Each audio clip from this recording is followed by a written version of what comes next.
एक बार एक गांव में एक साधु रहता था जो भगवान पर बहुत विश्वास रखता था।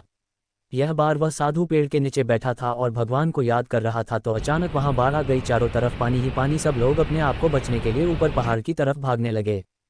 उनमें से एक आदमी देखा कि इस हालत में भी साधु जी भगवान की तपस्या कर रहे हैं। वह सोचा कि अपने आप को बचने के लिए कहीं जा क्यों नहीं रहे हैं, तो उसे साधु से बोला, अरे आप कहीं जा क्यों नहीं रहे हो, आप भी मेरे साथ ऊपर पहाड़ की तरफ चलो, नहीं तो डूब जाओगे। साधु बोले, अरे हमें क्या होगा, मैं भगवान की इतनी तपस्या करता हूँ, मुझे कुछ नहीं हो सकता, मुझे भगवान अपने आप बचाएगा। धीरे धीरे पानी साधु के कमर तक आ गया। अब लोग वहां से नाव लेकर निकलने लगे तो उनमें से एक ने साधु से कहा, अरे पानी आपके कमर तक आ गया है, आप हमारे साथ चलो। तो साधु ने कहा कि नहीं नहीं, भगवान मुझे अपने आप बचाएगा, और वह नाव वाला भी वहां से निकल गया। कुछ देर बाद पानी इतना बढ़ गया कि साधु के सर तक पहुंच गया और अब लोगों को बचने के लिए हेलीकॉप्टर निकलने लगे।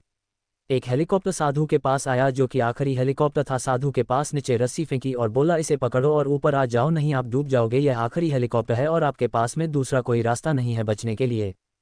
साधु ने कहा, यह रस्सी वापस ऊपर खींच लो और आप चले जाओ, मुझे भगवान के ऊपर पूरा भरोसा है, वह मुझे बचा लेगा।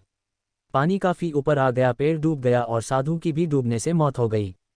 मरने के बाद साधु भगवान के पास गया और बोला, हे भगवान, मैंने पूरी जिंदगी आपकी तपस्या की, मेरा सारा जीवन आपकी आराधना करने में लगा दिया, फिर भी इतने भरोसे के साथ इंतजार किया कि तुम मुझे बचने आओगे, लेकिन वहां मेरी डूबकर मौत हो गई और तुम नहीं आए, ऐसा क्यों? भगवान बोले, मूर्ख इंसान, एक नहीं 3 बार आया था, वो तीनों बार मैं ही तो था, पहला पैदल, दूसरा नाव के द्वारा और तीसरा हेलीकॉप्टर के द्वारा, लेकिन तुमने मेरा एक भी अवसर पहचान नहीं पाया, पता नहीं किसका इंतजार कर रहा था। इस तरह से जिंदगी में हमें ऊपर वाला बहुत से मौके देता रहता है, लेकिन हम सब उस मौके को ठुकरा कर पता नहीं किस चीज़ का इंतजार कर रहे होते हैं कि वो होगा तभी मैं करूँगा, और इस बात पर अड़े रहने से एक वक्त के बाद वो मौका हाथ से निकल जाता है और हम कुछ नहीं कर पाते हैं। तो किसी भी अच्छे समय का इंतजार मत करो, जो भी करना है आज और अभी से ही शुरू कर दो। ऐसी ही और शॉर्ट मोटिवेशनल स्टोरी के लिए मोटिवेशन स्टोरी को सब्सक्राइब करें। धन्यवाद।